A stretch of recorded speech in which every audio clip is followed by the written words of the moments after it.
Welcome. All right, thank you for attending.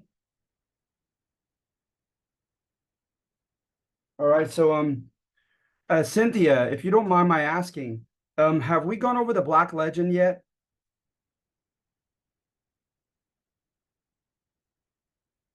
You need to unmute yourself, hon. I can't hear you. Sorry. This is my first time on the Zoom meeting, so I'm not sure what you guys went over last time. Okay, thank you. Mm-hmm. Um, I believe so. Oh, darn it. We have done two. So I did do actually the first, yeah, I did the first two on the first one, and then I probably just did the Spanish colonizers last time. So I think I'm gonna do the Black Legend, okay, hun? Okay. Just to play it safe. So I'm gonna Okay, share. yeah, because our assignment yesterday was about the Spanish colonization. Okay, good, good. Mm-hmm. All right, great. All right, so with the Black Legend, right? Um, Okay. it is it's a narrative of trying to make the Spaniards an anti-model for today, right? So like today, right, we're all about tolerance. And so we're going to depict and show the instances in which the Spanish were intolerant. We're anti-violence, and we're going to show the brutality of the Spaniards of how not to be. We are we're for an equitable society, and that basically just equitable just means fair, where you have equality of opportunity to chase after the American dream, and everyone is equal under the law, right? And then of course we could participate in lawmaking democratically. And the Spanish, right? We're going to contend we're very inequitable. They had just the leading Spaniards in the main political positions, uh, leading Spaniards who alone could make a lot of money, etc. Okay, and they dictated culture somewhat. And then, of course, yeah. So that's known. The Spaniards, in their defense, said this is all a black legend, and why something black has to be bad is subject for another day. But they're all Okay. saying that this is a dark, terrible lie about them. Okay. And it all kind of started off with a Spaniard's book. So this guy was a Spaniard, right? And so he got death threats, needless to say, that he was called traitor by his own people. But his name was Bartolome de las Casas. And he came into the Caribbean like on the fourth voyage of Columbus. And his dad was on the first couple as like a secretary. And so between him and his dad and his entrevistas, his interviews, of people who were there as eyewitnesses to some of this stuff, he gets all the ugliness of what the Spaniards did and puts it together into one book. And it's called A Short Account of the Destruction of the Indies. Because remember, they were calling the Caribbean the Indies at that time, Mm-hmm. the West Indies. So at any rate, he hits all their characteristics in his book. I'm looking at the book I had to do. I majored in Spanish also, and this is a Spanish literature book, Hispanic literature, and it's really really good.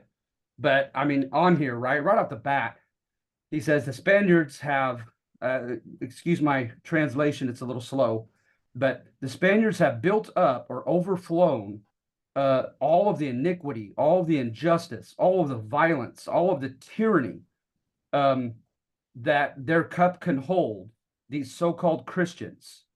And remember, that's an allusion as a biblical guy, where God talks about people's cup of wrath, that He allows them to do evil for so long until their cup is full, and then it's their time to be punished for it. So at any rate, he says that they've lost all fear of God, they've lost all fear of the king, and they've even forgotten themselves as they've been 3,000 miles across an ocean and feel like they could do whatever they want to enrich themselves. Okay, and you go down the pages, and literally it gets into names. Right, I'll just do one more example, and I'll put this down. But somewhere in here, I know he did.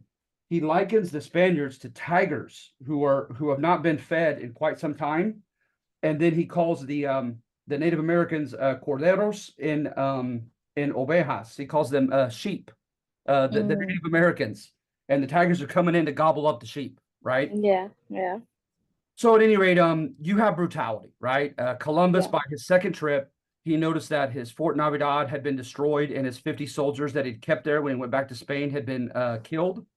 They said that it was because they were raping the indigenous women. And so the indigenous men killed them. But he didn't care. I mean, he did say that they got what they deserved, but he wanted punishment. And he found that the cacique, the chief that was supposed to be his ally, Guerno, had a gun wound on his thigh. And so he said, that's proof that he has fought against my Spaniards. And so he began declaring war against his own ally. They were known as the Arawak tribe. And he was already declared war right away against the Carib, Caribbeans named after. He did a military alliance with the Arawak against the Caribs. And then it didn't take long at all for his men to sneak off on some of his ships, and they went to the present island of Puerto Rico, and they found gold there, and they got in a war with the Taino tribe there. So by the end of the second of 4 trips for Columbus, he was already at war with all 3 tribes of the Caribbean. Yeah, I mean, it was just drama. So at any rate, they found a region called Cibao. There's Cibao. And they found a couple other places with gold or silver, and it didn't take long. They forced the Native Americans to mine the gold and the silver for them, and they had to show evidence of having done a certain amount of work. And when that evidence was demonstrated, they were given a copper coin necklace to put around their neck. And if they were found at a certain time without their copper coin necklace, they could have. It's so strange. They could have their 1 foot cut off. Just kind of barbaric stuff. And so at any rate, according to this book, right, they just go to war there in no time in the Caribbean. And then you probably know the story of Cortez, right? He comes in 1519 to the Yucatan Peninsula. He has to fight several tribes on his way to Tenochtitlan, Mexico City. And then they're there in no time at all. And he insults their gods. Moctezuma II brought him up into a temple, and there were a bunch of snakes in there and evidence of human sacrifice. And he said, you do know, Moctezuma, right, that you're worshiping the devil, and you need to have a cross put up here and a portrait of the Virgin Mary. And so the leaders, the religious leaders, wanted the Spaniards wiped out for that alone. And then they were put next to the treasure room, and they supposedly pilfered into the treasure and stole from it. Who did that? The Spaniards. The Spaniards, okay. That's right, yeah. And so then, right, Cortez has to leave momentarily because he went on a trip that he wasn't sanctioned to do. And even if he were sanctioned, all he was supposed to do was trade and open up diplomatic relations with the Aztec, nothing more. But already, right, he's already showing evidence that he wants to conquer them. So there's a guy named Narvaez who comes to take his place, and he sends a private army with him out of the capital and fights Narvaez, defeats him, takes him as a prisoner, and offers Narvaez's men a chance to join him. And he promises them that they'll join in the loot after they win. So they join him. But when he comes back, he's found out that his second in command, Pedro de Alvarado, was invited to a Cholulan religious ceremony and dance. And he was told, evidently, that the Cholulans were going to massacre them at the end of the evening after they were drunk from the pulque and well-fed. And we'll probably never know the truth if that is true or not. But Alvarado wasn't going to take any chances. So while they were dancing unarmed, he cut off all the entrances and exits and had them slaughtered unarmed while they were dancing. And it was known as the Cholulan Massacre. So then the Aztec warriors and others are surrounding the palace, and they want blood. And so they tried to sneak out in the middle of the night, and it didn't work. And their numbers supposedly were more than cut in half in that one evening. Over half of them were slaughtered by the Aztec trying to get out of the capital. But when he leaves, right, he does 2 things that are important. Is one, he starts alliances with several tribes and gets tens of thousands of warriors to fight with him who resented or hated or had a competition with the Aztec. So kind of divide and conquer, right? Yeah. And secondly, one of Narvaez's men who agreed to fight with him had smallpox, and it just spread like crazy throughout Tenochtitlan. Just one guy. And so at any rate, so then they wait literally 2 years. And in 1521, they come back and they do a siege on Tenochtitlan. And they cut off its running water. They cut off all access to food. And they're trying to starve them into submission. And then they got impatient, and then they attacked. And they said that there were on all the causeways, because they had all these strings of canals, because Tenochtitlan was, under sea level. and was surrounded by swamp water. So they had a cool system of irrigation and canals and drawbridges and everything. The Aztec did. So the Spaniards fought on the water, they fought on land, they fought inside houses on top of roofs, and they said that you couldn't even walk on the causeways without stepping on a body part. There was so much bloodshed at the end of this war, this battle, and the Spaniards won, and they took Cuauhtemoc, who was the new Aztec leader, emperor, and executed him. And so it's a sad case, and it supposedly was pretty brutal. Okay. Wow. Yeah. Remember though, right, is they were given an incentive. They were told by the crown, if you're willing to risk your own money and your own neck, and you come to the Americas, and either if you claim tierra vacía, like empty land, or if you conquer a pagan civilization, you will be rewarded for it. So the first thing you were rewarded was noble status. The very bottom of the noble chart, I guess, was Hidalgo. So if you fought and you were a commoner and you fought well, you could become an Hidalgo noble. And lots of things came with that. You were given land ownership. You were given the encomienda, which you could force the natives that you defeated to labor for you on your plantations. You had a chance to become a city council member or a mayor, or an alcalde mayor. You had just lots of opportunities. So a lot of Spaniards who were in the south of Spain, and they had just seen their fathers fight against the Moors of North Africa and get ennobled by Hidalgo status for doing the same thing, for fighting against the infidel and winning.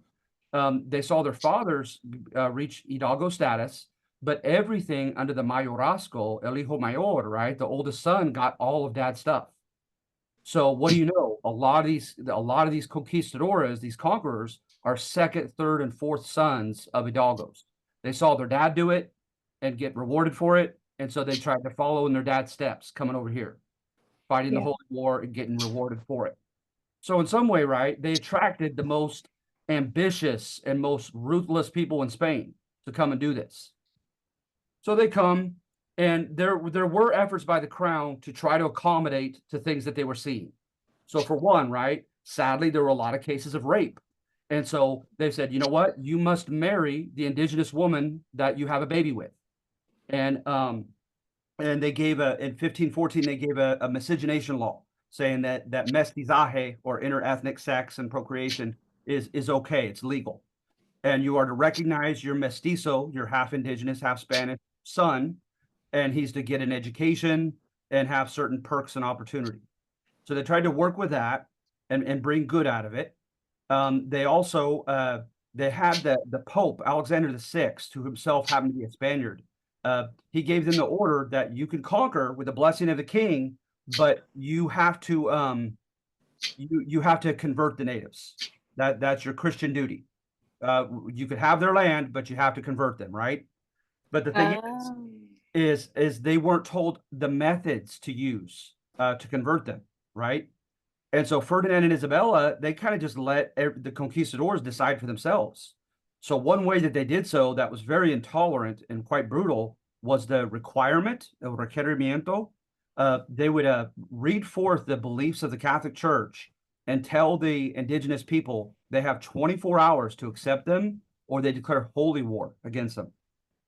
And so within 24 hours, if they didn't convert, they fought them and killed them. So at any rate, that the requerimiento was declared here in U.S. territory. It was declared in New Mexico. It was declared in Mexico itself, and several other places. And so, so finally, right, like you have Carlos I, known as Charles V of the Holy Roman Empire, who took over from Ferdinand and Isabella when they died, and he tried to do some good. So, for instance, under his new laws, he said no more encomienda. You guys cannot pass on your encomienda rights to your sons.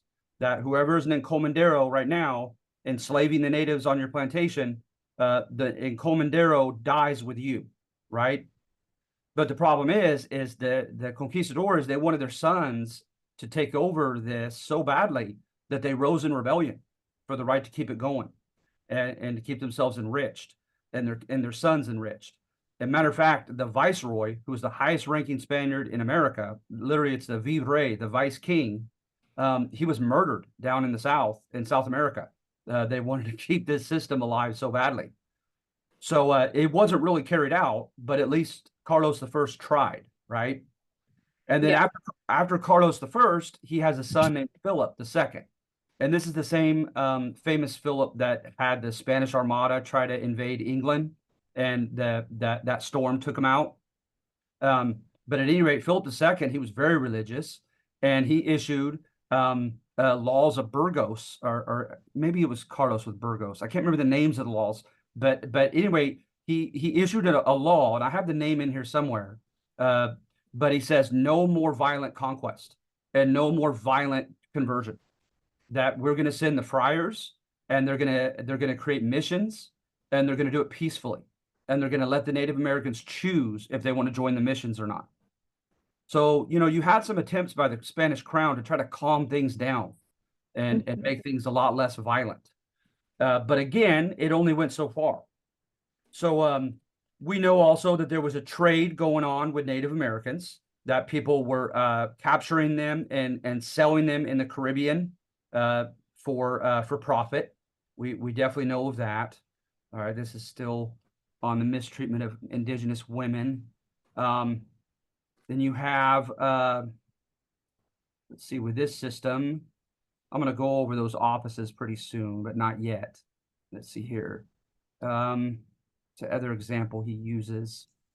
Then with the royal crown, they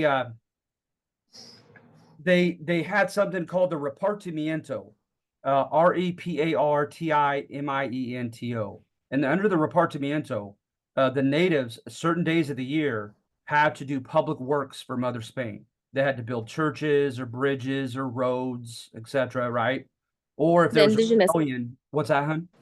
the indigenous people had to build. That's Like- right. That's right. They had to do public works for the Spanish. So they built churches for them and bridges and so forth. And if there was a rebellion, they had to be enlisted as soldiers to help put the rebellion down against other tribes. Wow. Yeah. So you see, there's a lot of dirt. There's a lot of dirt found in this book. And this really was the beginning of the Black Legend, of the Spaniards looking like the absolute anti-model of what you should not be, and how they colonized the Americas. Okay.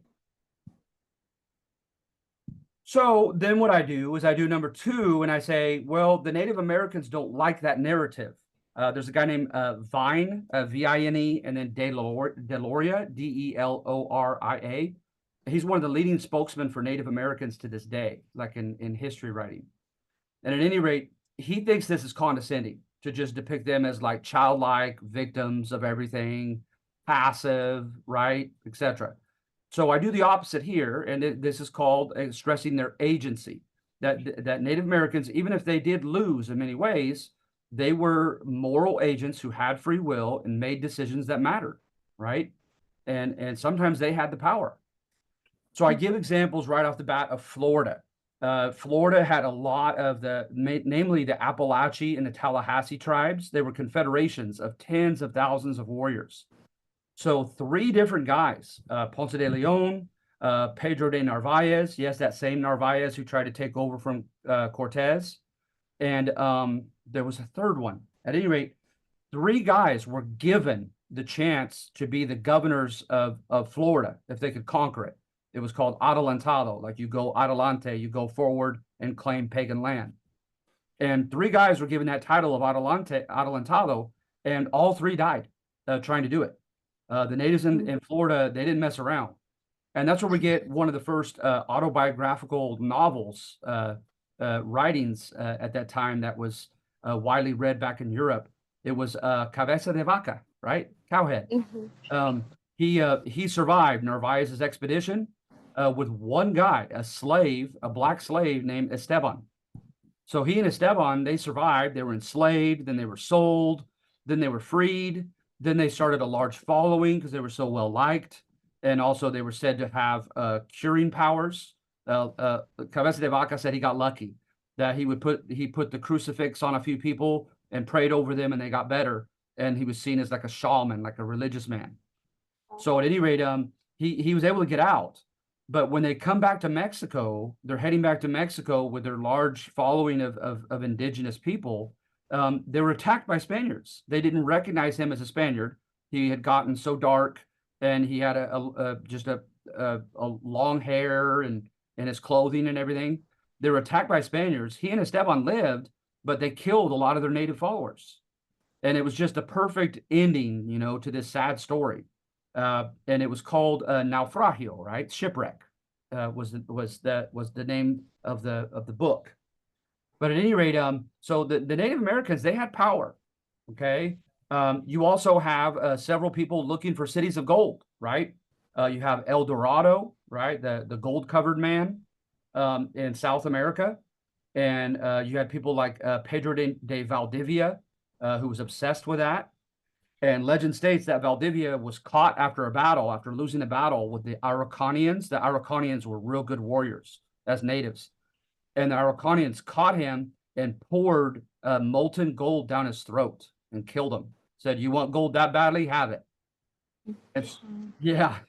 And so then, up in the north, you had Coronado.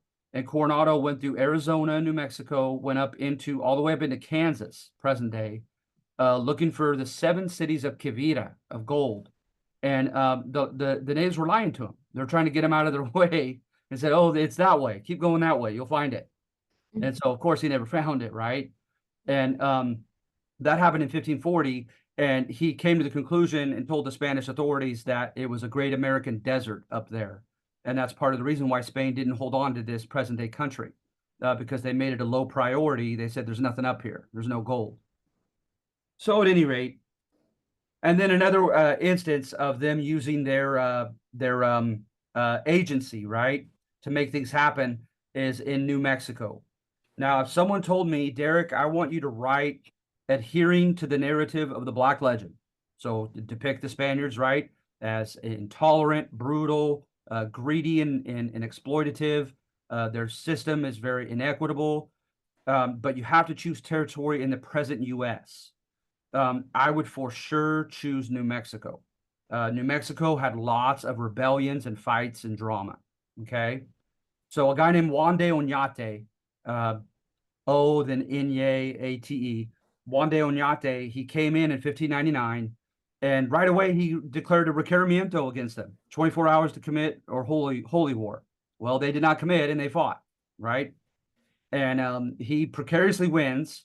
He sends in Franciscan friars, and for the first few years, things are okay. They supposedly had people come to the missions by trying to bribe them with food and certain commodities, but at least they didn't coerce them, right? But then as time goes by, you get like kind of a new batch of friars in a second generation, and everything falls apart. One of the friars supposedly was molesting children, Native American children.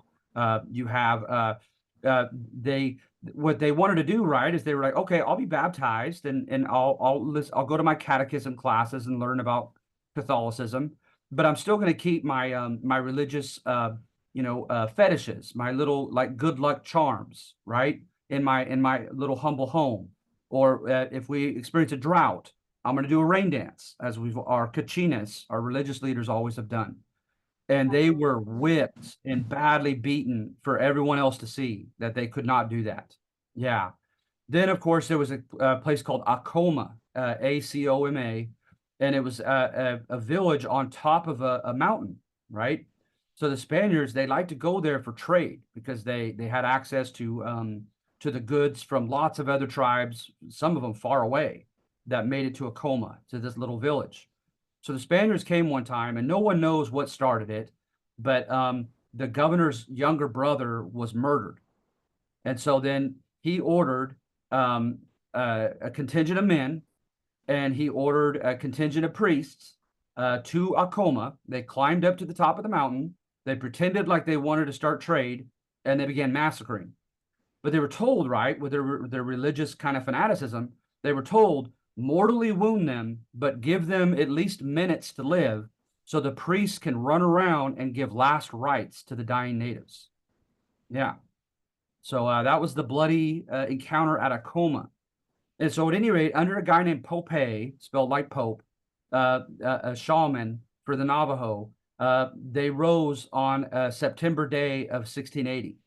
And it's accordingly to the sources of that day, that at the end of that single day's rebellion, it was so well coordinated and had so many Navajo allies helping them, that in that single day, there was not one left of the 16,000 Spaniards that were in the Santa Fe area of New Mexico. They were either killed or they got out of there for their lives. And the gentleman who was molesting the kids, they crucified him in the cathedral. So at any rate, yeah, it was bloody. And so yeah, so when you look at that and the main source I'm using is called When Jesus Came, the Corn Mothers Went Away, by a guy named Ramon Gutierrez. And it's very much conflict history, right? Where he focuses on conflict and competition and power relations, and he makes you feel empathy for those who lost and empathy for the natives. So at any rate, you have that. And then another thing that they did well, and it's brought up again with the missions, is the natives were no dummy when they saw the urgency and desperation for their labor, right? The Spaniards didn't want to do their own labor in many cases. It was considered dishonorable, right? Especially those who have been ennobled as hidalgos. That was part of the prestige, is you don't have to work anymore, right? So at any rate, they would try to get the natives desperately to work for them, whether it was in the mines or it was on the haciendas, or it was doing lots of different skilled work on the missions. They said, by the way, that Narciso Duran, who the Spaniard who led the mission at San Jose, California, they said that he ran that place like a sweatshop, and having all the natives like working hard, making things so that he could sell them for profit, etc. So at any rate, the natives caught on to this, right? And they started saying, okay, I'm not doing the labor unless you give me this, unless you give me that. I want a better salary.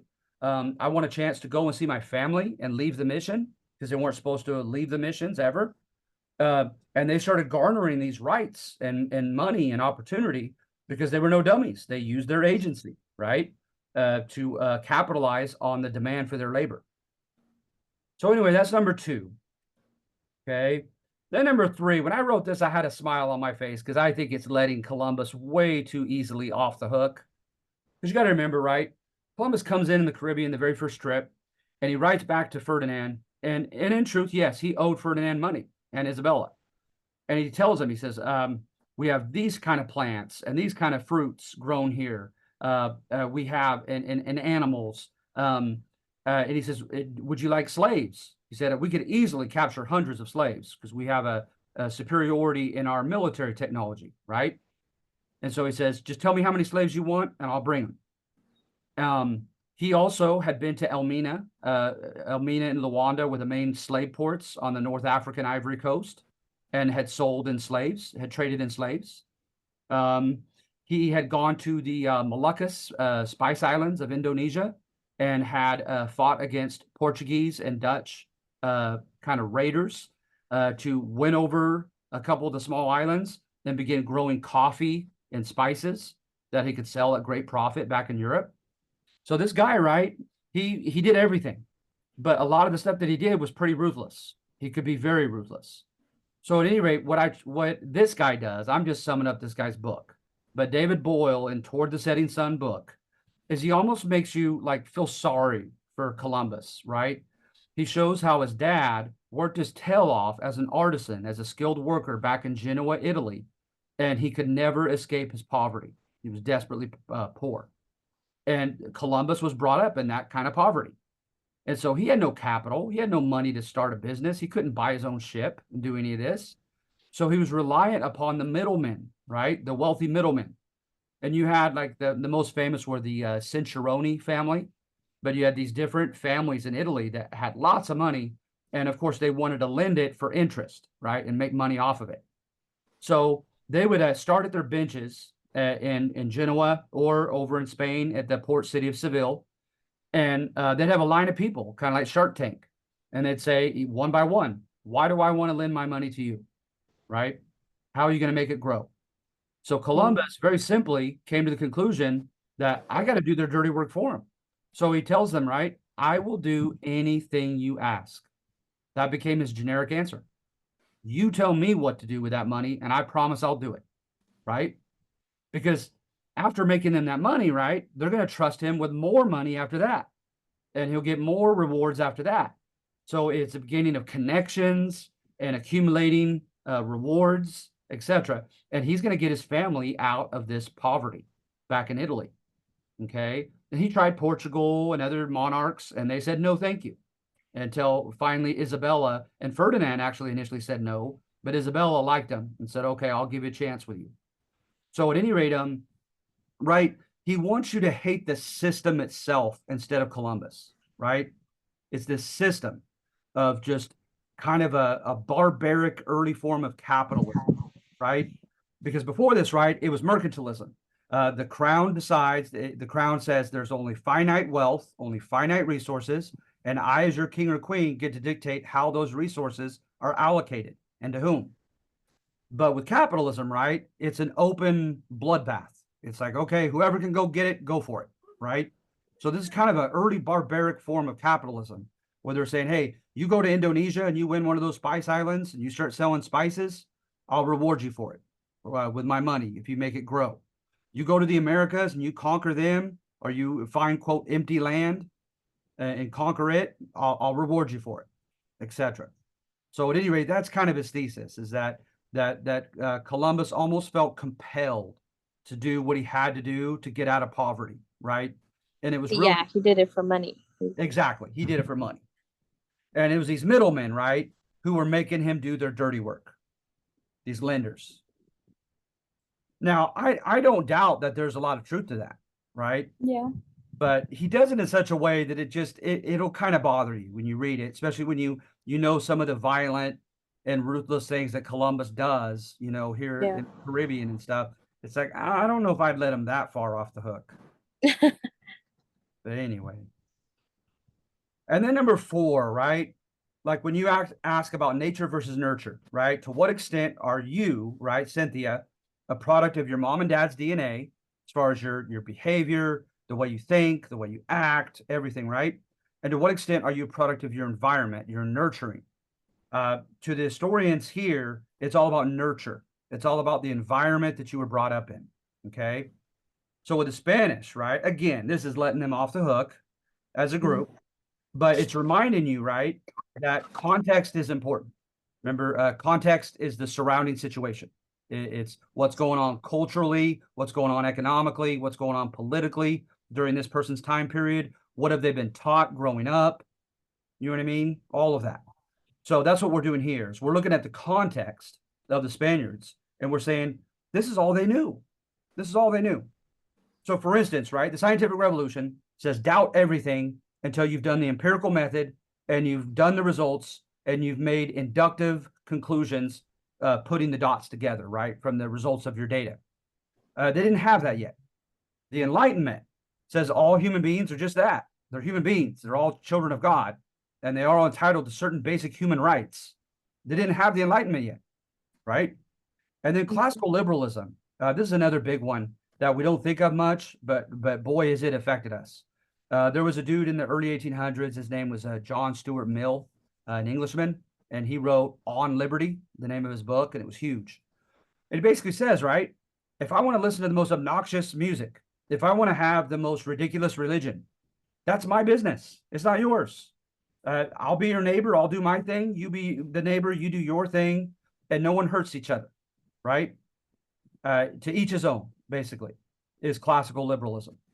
And matter of fact, there was a judge in America who mentioned in pretty witty fashion the only limitation to your autonomy, being your own boss, right? As he said, your freedom to swing your fist ends only where my nose begins, right? You do anything you want until it harms somebody else. But if it doesn't harm anybody else, then let it be. But see, that was in the 1800s, and we're talking about the 1500s. They didn't have that yet. So they didn't have that kind of thinking, right? So first of all, with the Spaniards, right, is with their ideology, is remember that Christianity, whether you're Catholic or Protestant, Christianity is an exclusive religion, right? The God of the Old and New Testament makes it clear he is the only God. all other gods are false. They don't exist. St. Paul, right, on a couple different verses in the New Testament, contends that other gods are demons in disguise, trying to lead people astray into a false religion. So this is the stuff they're taught, right? And Yeah. so at any rate, so when they come and they're told, right, you have the Pope's blessing to take the Americas, but you have his mandate, right, his mandato, to convert them. Some of them took that very seriously. And I think an example of that is Hernan Cortez. Hernan Cortez could lie. He could be manipulative and deceitful. He could be very aggressive and violent. He was very charming, but he was hiding a lot behind that charm. But on several occasions, when it did him great harm, he went out of his way to try to make people Catholic Christian, even when it harmed him. So there is some evidence that he genuinely believed that, right? That these people, by not joining the Catholic faith and church, were going to go to hell when they died. And he didn't want that. So at any rate, that's the kind of world they're brought up in, right? And so there was a story in near San Diego with the Sacred Expedition of 1769. They start coming up the California coast, and they're given hospitality by a tribe, and the tribe was trying to decide what to do with him. And they began playing music. The shaman was doing his chants, and they're waiting to hear from a crow. They believed that the gods and the spirits would speak through this crow on giving them a key message about these people they're entertaining, these Spaniards. Well, the crow gave out this shrill, right? And one of the Spaniards, not even a leader, pulled out his harquebus, his old school pistol, and shot and killed it. And they looked at him like, "What are you doing? Are you crazy? You're going to get us killed." And he kind of shrugged, and he said, "That was the devil." He said, "Fue el diablo." He said the devil was speaking through that crow. And so it was just that simple to the Spaniards. You know what I mean? It wasn't just to each his own. And so then to make it more intense, right, they had the Reformation. And of course, Carlos I was the Holy Roman Emperor who had control of Belgium, Flanders, and France, Germany, the Netherlands, right? Like the heart of Europe. And all these places are starting to turn Protestant, right? Not France and not Belgium, but Germany and the Netherlands for sure. And of course, England too. So they're turning Protestant, right? Into Charles V or Carlos I of Spain, the same guy. He was like, no, they're going to go to hell. The Protestants are heretics, right? So he went to one place after a time, sending his army to crush these guys and to force them back into the Catholic Church, right? And he was absolutely just despondent and broken when he couldn't do it militarily. And they decided at Augsburg in 1555 to allow every local ruler to decide the religion of his own region at Augsburg. So at any rate, that was a great disappointment to him. And then, of course, you had the Reconquest, the Reconquista. The Moors of North Africa, as well as Arabic mercenaries from the Middle East, came in 711 and conquered Spain and called it Al-Andalus and put a caliph or a basha leader at Cordoba at the bottom of Spain. And they had to pay special taxes because they were not Muslim if they didn't convert, the Spaniards. They had to give tribute to the caliph in some form economically. They had something like the repartimiento where they had to do public works for the Muslim leader. And so one region at a time, right, one century at a time of Spain began rebelling against him and trying to reconquer Spain for the Christians, for the Catholics, right?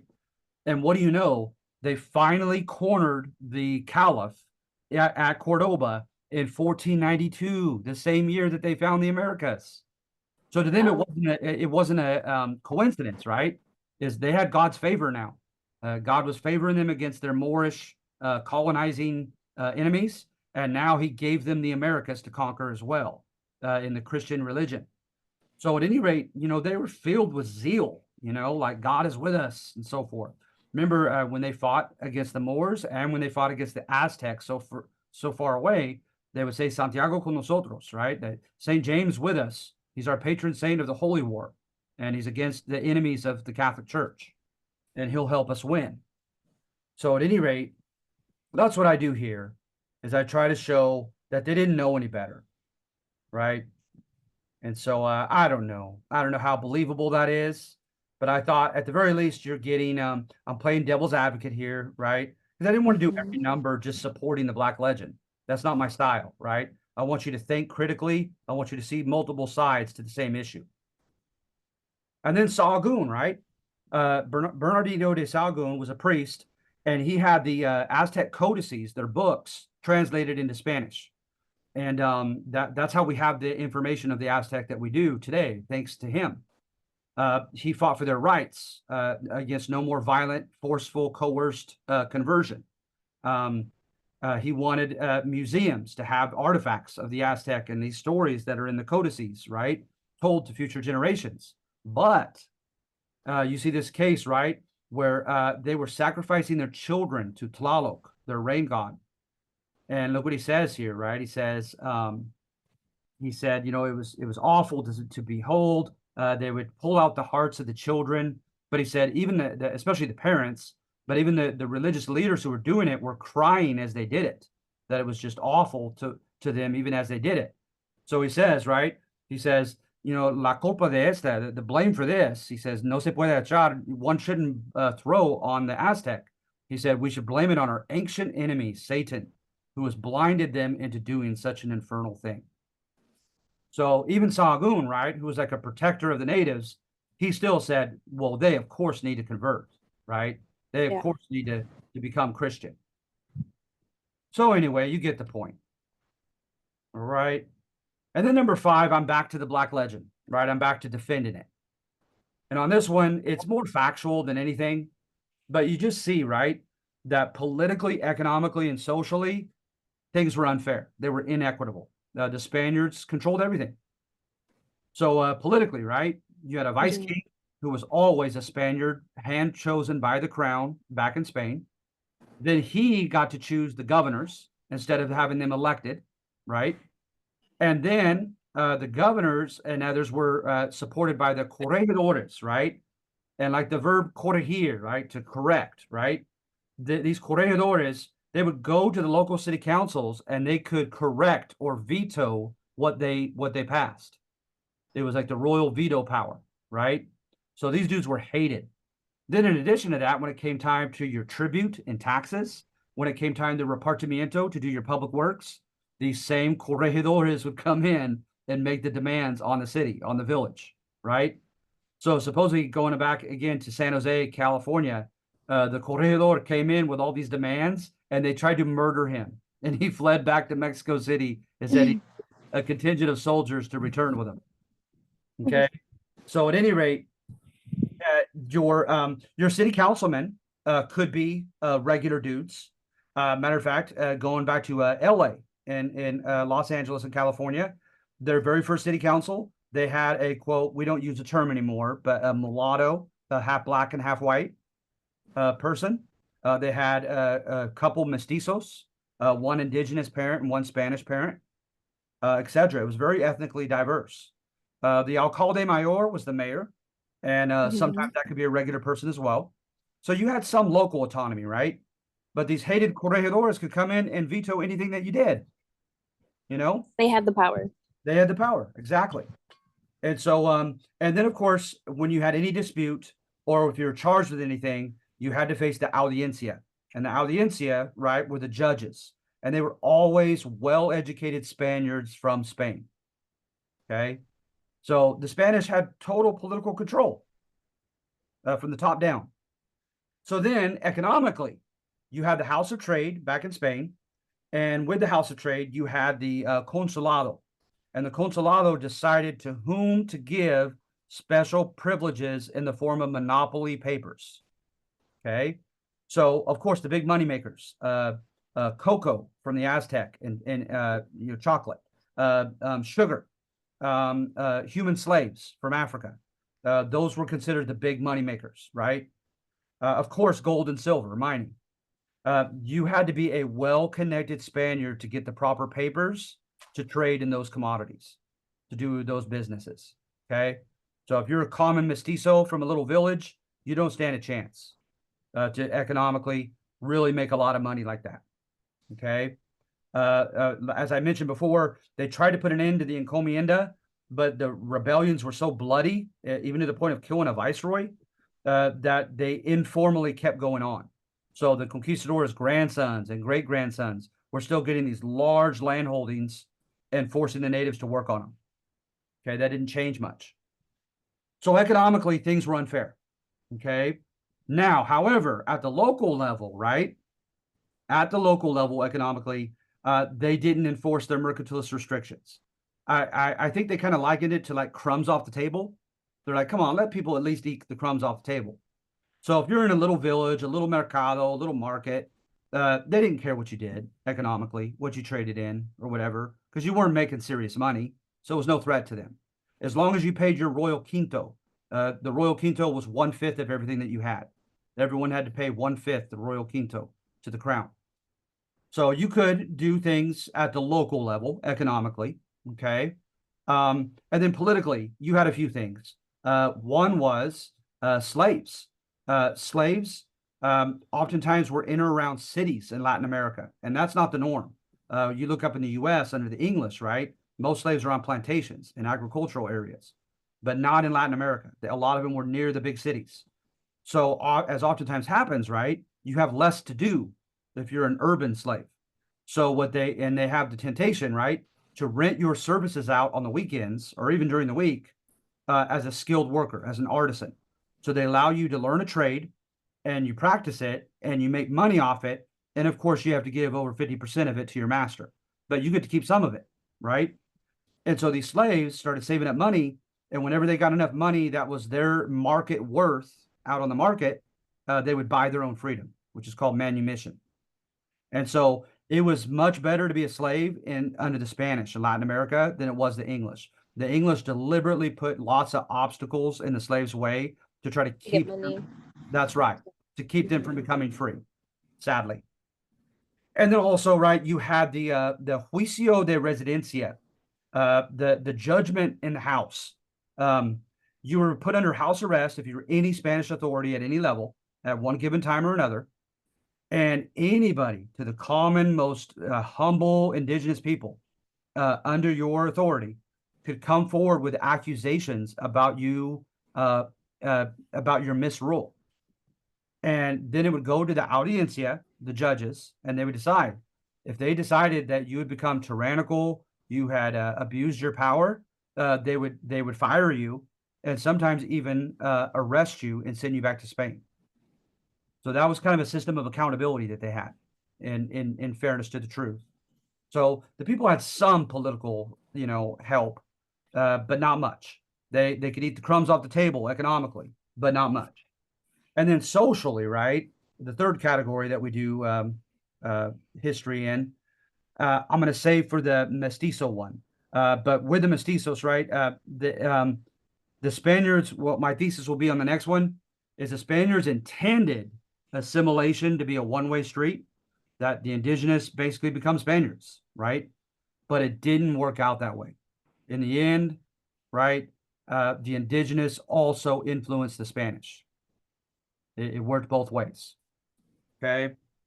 So at any rate, but look at this pigmentocracy is when they decided to give in and to allow them to have interethnic marriage and sex, procreation. They decided to try to keep control, right? And forming like a chart and people to get the highest political positions, to get a chance for a monopoly economically, right? Or a big land grant. They wanted you to be as white and Spanish as possible. So look at this. It says, it's very difficult to read. It says Español con India. So a Spaniard with an indigenous woman, their product beneath it says mestizo. Then if that mestizo grows up on the next one and marries a Spanish woman, then he has a castizo child. Then if that castizo grandchild marries a Spanish woman, that son is now a Spaniard again. It's crazy. So yeah, they actually had a chart, and a 1970s Argentine or Chilean anthropologist talked about this kind of hierarchy based upon the pigment of your skin, and he named it a pigmentocracy, and it's kind of stuck, the name. But right to this day, right, you look at your telenovelas and stuff, and a lot of times if you see an abogado or some kind of big politician, he or she's very light skinned, Light right? skin, yes. Yeah, I know when I went to school a semester in Costa Rica, and Ooh. there was some of that. There really was. Some of the people were very vocal and proud that they were of Spanish heritage, and that none of their ancestors had supposedly uh, married an indigenous person. That they were light skinned and Spanish. I kid you not. I was Yeah, like, that's everywhere. Even I mean, I'm Mexican, and that white, what it's called, like white privilege. You know, if they're your light skin, automatically you're on a higher ranking than a darker skinned person. You know, yeah, yeah, that's crazy. it's still there. That's crazy. So yeah. And then what I do on the last one, hun, is I just show how there's truth to all the above. Okay. And that's all you need to know for the test. Okay. So the first initial histories, right, are court history. Remember, an emperor asked a scribe to write a history of his court. That scribe, if he wants to keep his head, right, is going to praise that emperor and justify everything he does in his book, right? So court history praises the winners. So at first you had court histories of the missions. So they praised these Spanish friars. They showed evidence of their sacrifice. They showed evidence of their goodwill toward the natives. They showed evidence of them protecting the natives against the local soldiers at the Presidio and against the local hacendados who had haciendas right next to the missions and wanted to exploit or mistreat them. And of course, you had the case of Junipero Serra. He allegedly walked from Carmel to Mexico City to tell on Pedro Fages, the leader of the Spanish soldiers, and how he allowed his men to do whatever they wanted to the indigenous people, and he wanted him removed. So at any rate, you have that. And then, right, during the civil rights movement, you have a complete turnaround. And then it's conflict history, right? And then it's the poor natives, how they were mistreated, and the Spaniards are awful, right? In conflict history accounts. And so you have evidence, right? There's a guy named Van Kotzebue, who was a priest from like the Netherlands or something. And at any rate, he came through the Spanish missions in California, and he said, "I saw nothing but priests and friars whipping their neophytes, whipping their newly converted natives." He said there was way too much physical punishment at the missions and violence.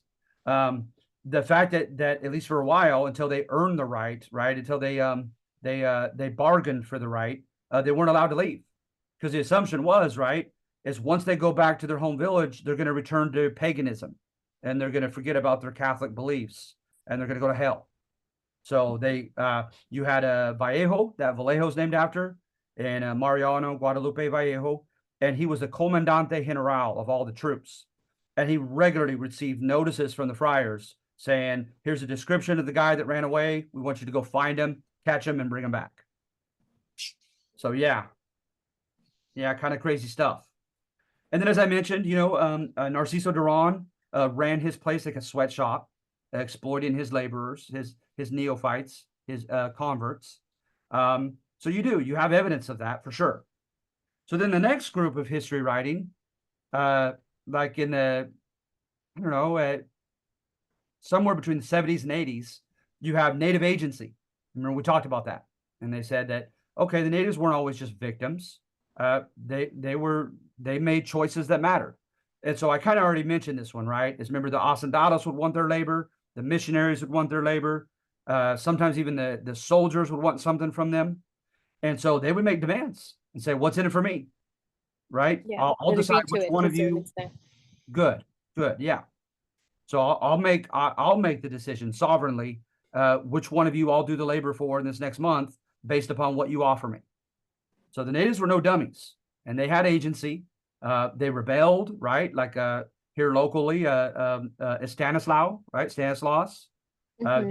He was given that Polish saint's name as an indigenous man, and he not only ran away, but he raised an army and came back to San Jose Mission to take them on in battle.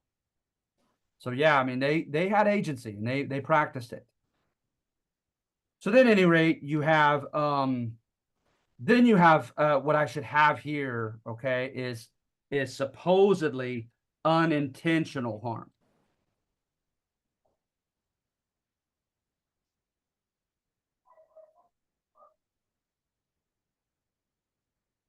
An I before the O. Come on.